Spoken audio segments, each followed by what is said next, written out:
जो हिंदुओं के साथ हो रहा है, लगभग जब से ममता बनर्जी की सरकार है तब से बंगाल में हिंदुओं के साथ अत्याचार हो रहा है और तुष्टिकरण की राजनीति करते हुए ममता बनर्जी हिंदुओं की संख्या बंगाल में लगातार कम करने का प्रयास कर रही हैं। इसके खिलाफ अब बिना आंदोलन के ये संभव नहीं है। इसलिए आज बहुत संक्षिप्त समय में विश्व हिंदू परिषद और बजरंग दल ने सभी हिंदू संगठनों के साथ मिलकर डीएम को माध्यम से माननीय राष्ट्रपति महोदया को ज्ञापन देने का निर्णय लिया। कल ही यह निर्णय लिया गया है और आज ये ज्ञापन देना है। इसके लिए हम सभी लोग यहाँ इकट्ठे हुए हैं।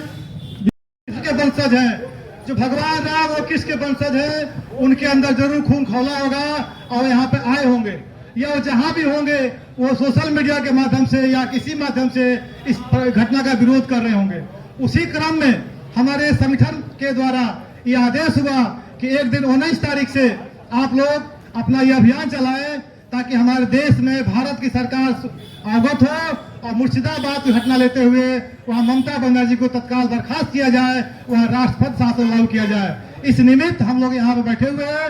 अभी हम सब लोग माननीय डीएम साहब को ज्ञापन देंगे, वो ज्ञापन माननीय राष्ट्रपति जी पहुंचेगा, उसके द्वारा सरकार जो निर्णय लेगी वो उनके ऊपर है।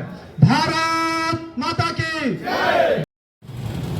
वहां की विधानसभा हो या लोकसभा हो, ये लोग कहे हैं कि भारत में रहूंगा, खाऊंगा यहीं का, गाऊंगा दूसरे जगह का, रहूंगा यहीं लेकिन भारत माता की जय नहीं बोलूंगा। ऐसी है ममता सरकार, जो भारत में रहकर भारत का खाती है और भारत का ही चलाती है और कहती है कि मैं भारत माता की जय नहीं बोलूंगा। तो उससे क्या उम्मीद की जा सकती है? सभी सनातनियों से मेरा यही अनुरोध है कि इस लड़ाई में सारे लोग सहयोग करें और जैसे कि हमारे पूर्व के वक्ताओं ने बताया, इनके आधार पे चलने की आवश्यकता है। और मैं सरकार से भी अनुरोध करूंगा और माननीय राष्ट्रपति महोदया से भी अनुरोध करूंगा कि जल्द से जल्द राष्ट्रपति शासन लगाया जाए, नहीं तो सारे हिंदू संगठन वहां कूच करेंगे और पश्चिम बंगाल को मुक्ति दिलाने का काम करेंगे। जय हिंद, जय भारत। हिंदुओं के जो ऊपर जो घोर अत्याचार हो रहा है, सिर्फ अत्याचार कर देने से एहसास कमजोर पड़ जा रहा है। वहां की कुछ घटनाओं का वर्णन करना जरूरी हो जाता है। अभी आज के पेपर में निकला हुआ है, एक लड़का चंदन दास, उसके पिता हरगोविंद दास, घर में मां और बेटी के सामने उन दोनों को जघन्य हत्या किया गया है। मतलब शरीर का कोई एक अंग नहीं था जहां पे चोट न लगी हो। मां बेटी के सामने बाप और भाई का गोद गोद के हत्या किया गया। इस कदर अत्याचार हो रहा है। मल्टीमीडिया से पता चला एक 13 साल की बेटी, दोनों आंखें फोड़ दी गई और स्तन काट लिया गया। इस कदर अत्याचार हो रहा है।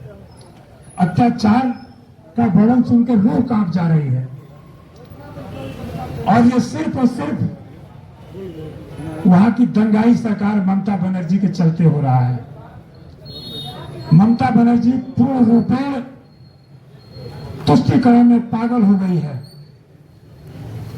आज ये पूरा हिंदू जनमानस जो आंदोलित उद्दोलित है, एकमात्र उद्देश्य है कि हम अपनी आवाज ज्ञापन के माध्यम से महामहिम राष्ट्रपति महोदया को पहुंचाएं और इस निकम्मी घोर अहिंसक हिंदू विरोधी सरकार को जड़ से उखाड़ फेंकने का काम करें।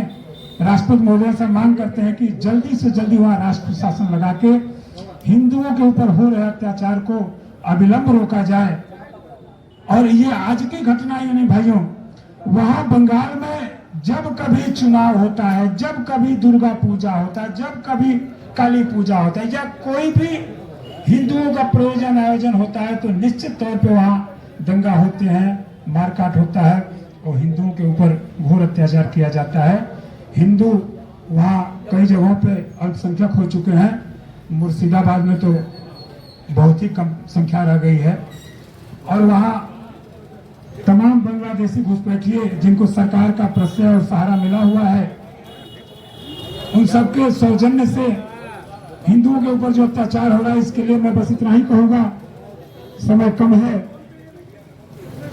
इस निकम्मी सरकार को उखाड़ फेंकने के लिए पूरा हिंदू जनमानस पूरे देश में खड़ा हो चुका है और हम अपने आवाज को पुनः बुलंद करते हैं। फिर तो एक बार जोरदार नारा लगाएंगे, भारत माता की, भारत माता की। ममता सरकार होश में आओ, हिंदुओं पर अत्याचार बंद करो, जय जय श्री राम। मैं अपनी वाणी को विराम दूं। जय श्री राम, जय श्री राम। बांग्लादेश में हिंदुओं पर, पश्चिम बंगाल में हिंदुओं पर, पश्चिम बंगाल में हिंदुओं पर, पश्चिम बंगाल के अंदर एक ऐसे विषय को लेकर के देश की सर्वोच्च भारतीय संसद ने एक कानून बनाया और उस कानून के विरोध में हम सबको पता है अनेक संगठन, अनेक लोग सर्वोच्च न्यायालय में भी गए हैं।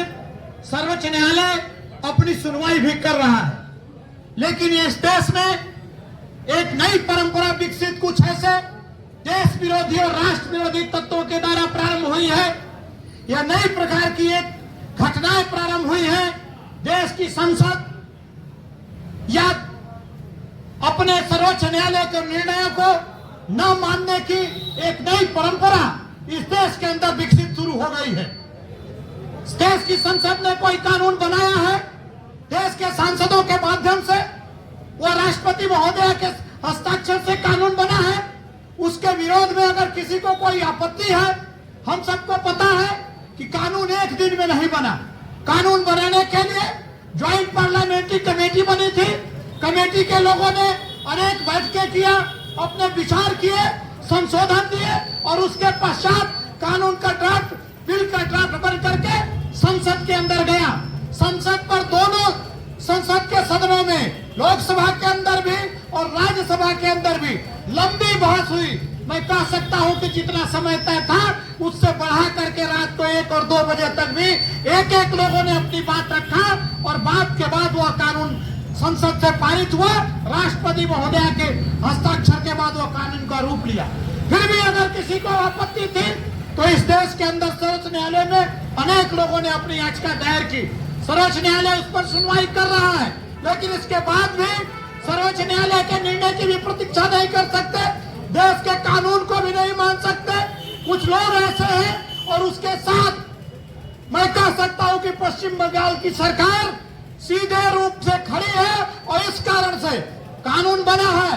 कानून बनने के बाद पूरे देश में मुझे लग सकता है, हो सकता है किसी को उससे मतभेद हो सकते हैं, लेकिन पूरे देश के अंदर इस प्रकार की घटनाएं नहीं हुई। केवल पश्चिम बंगाल में घटनाएं क्यों हो रही है, इस पर सबको विचार करने की आवश्यकता है।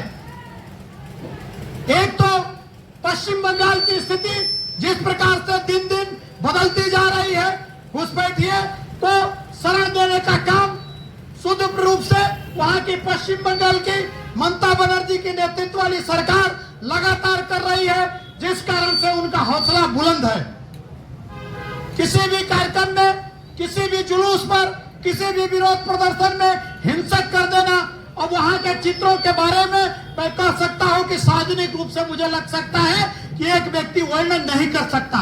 जिस प्रकार का विभत्स दृश्य वहां के हमारे सोशल मीडिया पर आ रहा है, मीडिया के माध्यमों से आ रहा है, मैं कह सकता हूं कि केवल हिंदू समाज नहीं बल्कि पूरा का पूरा पुलिस प्रशासन भी वहां पंगु हो गया है, क्योंकि सरकार का दबाव है।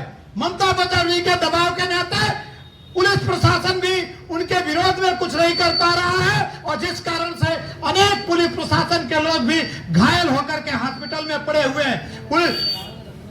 स्थानीय लोगों के दुकानों को फूंकने के कारण आप विचार करिए, केवल एक समुदाय अर्थात हिंदू समुदाय के दुकानों को फूकने का क्या मतलब है। और वह तब जब इस देश में सर्वोच्च न्यायालय उस निर्णय पर सुनवाई कर रहा है, कानून अभी तय नहीं हुआ है, सर्वोच्च न्यायालय ने उसको अभी 1 सप्ताह का समय भी दिया है और सर्वोच्च न्यायालय उसको निर्णय को तय करेगा। लेकिन निश्चित रूप से मैं कह सकता हूं, जैसा हम सब लोग देख रहे हैं, पश्चिम बंगाल की सरकार शुद्ध रूप से इन जिहादियों के साथ खड़ी है और इस कारण से वहां के हिंदुओं को अपना दुकान, मकान, घर छोड़ करके पलायन करना पड़ा है। मैं आग्रह करूंगा, आज तो हम सब लोग ज्ञापन जिलाधिकारी महोदया के माध्यम से राष्ट्रपति महोदया को देंगे ही, लेकिन निश्चित रूप से वहां की सरकार को बर्खास्त कर करके वहां राष्ट्रपति शासन लागू करके वहां शांति व्यवस्था कायम किया जाए। इसी आग्रह के साथ मैं आज आप सभी लोगों को बहुत बहुत आभार प्रकट करते हुए कि हम सूचना में भी इतनी धूप के बीच में आप